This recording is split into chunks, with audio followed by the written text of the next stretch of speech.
Western expo তারা কি করছেন,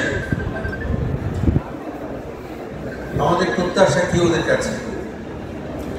আমাদের প্রত্যাশা এবছরের এক্সপো শেষ হয়ে গেলে পরের বছরে যখন এক্সপো হবে, এই একটা বছরে ওরা মাছ চাষিদের জন্য কি কি করতে পেরেছেন, মাছ চাষের জন্য কি কি করতে পেরেছেন, আর কোন কোন উন্নত পথে আর একটু ভালো করে কাজ করা যেতে পারে, কাজ করলে বাংলার মানুষ ভালো মাছ পেতে পারে, তার জন্য কি কি চেষ্টা করেছেন সেই কথাগুলো ওরা বলবেন।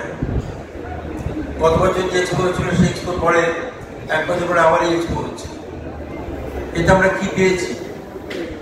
ওরা এখানে দোকান দিয়েছেন, ব্যবসা করছেন, লোকের কাছে বলছেন আমাদের এই জিনিস প্রোডাক্ট খুব ভালো ইত্যাদি ইত্যাদি বলছেন।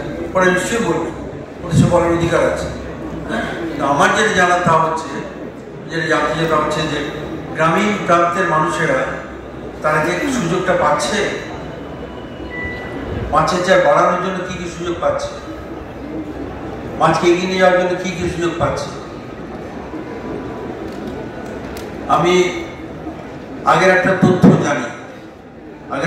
জানি, সেই তথ্যটা হচ্ছে যে একটা সময় মাছের উৎপাদন বাড়ানোর জন্য লোকেরা ঝাঁপিয়ে পড়েছিল, নানা প্রান্ত থেকে লোকেরা মাছ চাষের জন্য উদ্যোগী হয়েছিল।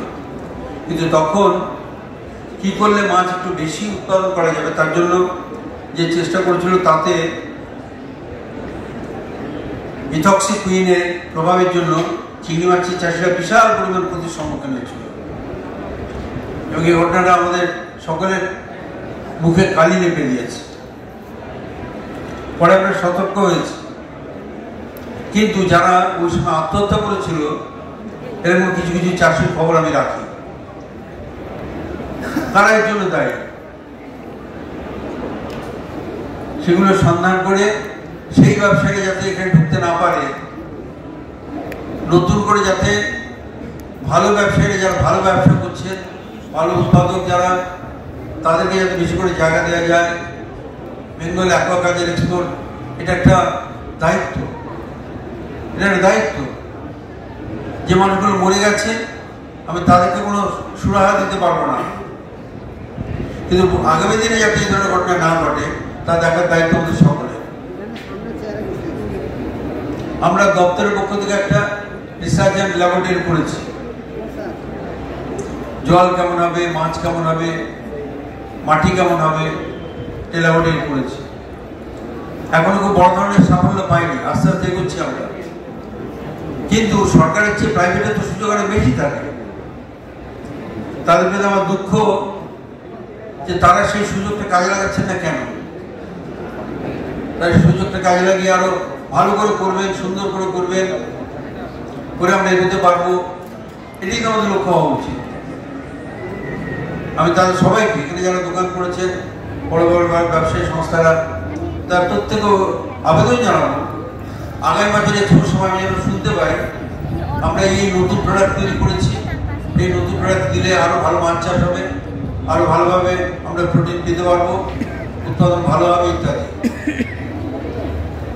এটা যদি আমি পাই তাহলে বুঝবো যে একটু সফল হচ্ছে। অন্যথায় কিছু পাচ্ছে না, তাই এখান থেকে কিছু জিনিসপত্র কিনে নিয়ে গেলাম, এটা আমাদের লক্ষ্য হওয়া উচিত নয়। আমরা দপ্তরের পক্ষ থেকে গত 2 বছর মাছ চাষিদের ট্রেনিং দেওয়া আরম্ভ করেছি। একদিন পর্যন্ত মাছ চাষটা কিরকম ভাবে হচ্ছিল, 10 বছর আগেও মাছ চাষটা হচ্ছিল দাদুরা বলে মাছ চাষ করতে পারে। দাদু সকালবেলা ঘুম থেকে উঠে বাথরুম সেরে এসে উঠোনে বসলেন, বাড়ির মেয়েরা একবারে মুড়ি আর 1 কাপ চা দিয়ে গেলেন। দাদু চা খেতে খেতে দেখলেন যে বাঁকে করে মাছ নিয়ে যাচ্ছে পিছুনিরা। দেখে বললেন কি আছে তোর? বলে সামনে হাঁড়িতে এটা আছে, পেছনে হাঁড়িতে এটা আছে। বললেন সামনে হাঁড়ি 3 বটি আমার সামনে পুকুরে ঢেলে দে, পেছনে হাঁড়ি 3 বটি আমার পেছনে পুকুরে ঢেলে দে। এবার তারা